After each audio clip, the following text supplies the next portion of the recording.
The wind was already howling when my father opened the door. "Take your child and get out," he said, not even looking at me. "This house belongs to your sister now." Rain slammed against the windows like fists. Thunder shook the walls. My baby stirred in my arms, tiny face pressed into my shoulder, warm and trusting. I looked at him carefully, hoping for one small sign of doubt. There was none. My sister stood behind him in her silk robe, sipping tea like she was watching a show. "You've stayed long enough," she said calmly. "Dad can't keep wasting money on you. You don't even have a proper job. How are you going to raise a baby?" Someone laughed. An uncle muttered, "She was always useless." An aunt whispered, "Just like her mother, always needing help." I felt every word, but I didn't answer. I didn't remind them who sold her jewelry to pay Dad's surgery bills. I didn't mention the nights I worked quietly while everyone slept. I didn't tell them about the sealed envelope Grandma gave me with trembling hands. Because some truths don't need defending. They just need time. Dad shoved my suitcase toward the door. "Leave the keys," he said, "and don't come crawling back when reality hits you." My sister smirked. "Maybe the storm will teach you responsibility." The room laughed again. I took a slow breath, adjusted the blanket around my baby, picked up the suitcase. Outside, the storm swallowed us instantly. Rain soaked my hair, my clothes, my shoes. Lightning flashed across the sky like a warning. For a moment, I stood there alone in the dark, my child breathing softly against my chest. And suddenly, everything inside me became still. Not hurt, not rage. Clarity. People only show their true faces when they think you're weak. Noise is loudest when they're hiding their fear. And sometimes silence is the only dignity left. I kissed my baby's forehead, turned away from the house, and walked into the storm without another word. Behind me, the laughter faded. Ahead of me, the road was dark. But in my bag, wrapped carefully between baby clothes and old papers, was the one thing they never bothered to ask about. They thought I was leaving with nothing. They had no idea who I really was, or what my grandmother had left in my name. They thought they had won. They had no idea what I was about to do next. The storm passed by morning, but something inside me stayed calm, steady, almost cold. I rented a tiny room above a closed tailor shop. One window, one bulb, a mattress on the floor. My baby slept beside me, her breath soft and rhythmic, like a promise I couldn't break. I didn't call anyone. I didn't explain anything. I didn't complain. I just opened the envelope Grandma had given me months before she passed.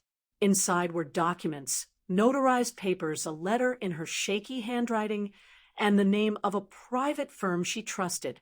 I met their representative 3 days later in a quiet office in the financial district. He didn't smile. He didn't pity me. He just verified my identity, opened a secure folder, and slid a single statement across the table. Numbers I had never imagined stared back at me. Not money from luck, not charity. It was equity, shares, long-term holdings Grandma had built quietly for decades through a trust no one in the family even knew existed. She had written in her letter, "They respect noise. I respect character. Build your life quietly." So I did. I moved to a small apartment closer to the city, paid everything in advance, hired a lawyer and an advisor, learned, studied, watched, listened. No announcements, no revenge, just discipline. Mornings were for my baby. Afternoons were for meetings. Nights were for reading contracts until my eyes burned. I didn't rush. I didn't boast. I invested carefully. Real estate, infrastructure funds, healthcare startups, quiet partnerships, the kind of things that grow slowly, steadily, invisibly. Months passed. Meanwhile, news from home reached me in fragments. My sister started redecorating the house with loans she couldn't repay. Dad trusted a friend with his savings and lost most of it. Arguments grew louder. Calls went unanswered. Relatives stopped visiting. The same people who laughed that night began whispering again. But this time not about me, about bills, about debt, about lawyers. Once an aunt called and asked if I was managing somehow. I said yes, nothing more, because this wasn't about proving them wrong. It was about building a life they couldn't shake again. A year later, I stood in a boardroom signing documents for a mid-sized logistics company acquisition. The director shook my hand respectfully. No one in that room knew I had once stood barefoot in a storm with a suitcase and a baby. No one needed to. As I walked out, my phone buzzed. A message from my cousin. Your sister is in serious trouble. Dad's asking about you. I stared at the screen for a long moment, then slipped the phone back into my bag. Not anger, not satisfaction, just distance. Because while they were still talking about me, I was already far ahead of them. 2 years later, my phone rang with my father's name. His voice was softer than I remembered. Can we meet? He asked. It's important. We met at a quiet cafe. He looked older, smaller. My sister sat beside him, eyes red, hands twisting nervously. They didn't laugh this time. Dad cleared his throat. The house, the loans, we didn't know who else to ask. I listened, calm, silent. My daughter colored beside me, humming to herself.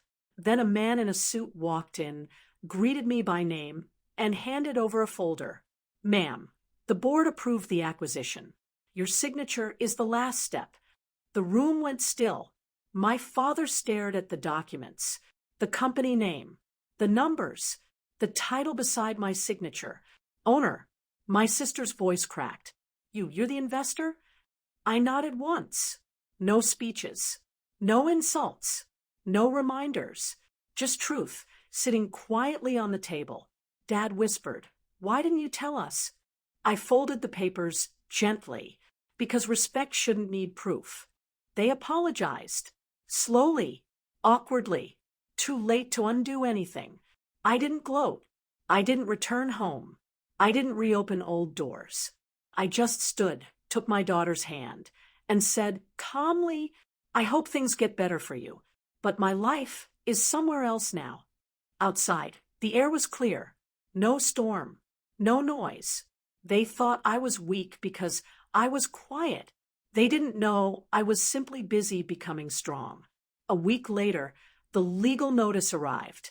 Not from me, but from the bank. The house had been placed under review. Debts stacked higher than pride. My father called again, voice shaking this time. We're losing everything. I closed my eyes for a moment, not in anger, not in victory, just acceptance. I can help, I said calmly, but not as your daughter who was thrown out, as an investor. Silence filled the line. Clear terms, written contracts, no emotional leverage, no family pressure. My sister refused at first. Pride is loud when it's desperate, but reality doesn't negotiate with ego. In the end, they signed. I didn't take the house. I didn't humiliate them. I simply ensured stability, legally, professionally, permanently. And when it was done, I walked away again. Because power isn't about revenge. It's about never standing in the storm, waiting for permission to belong.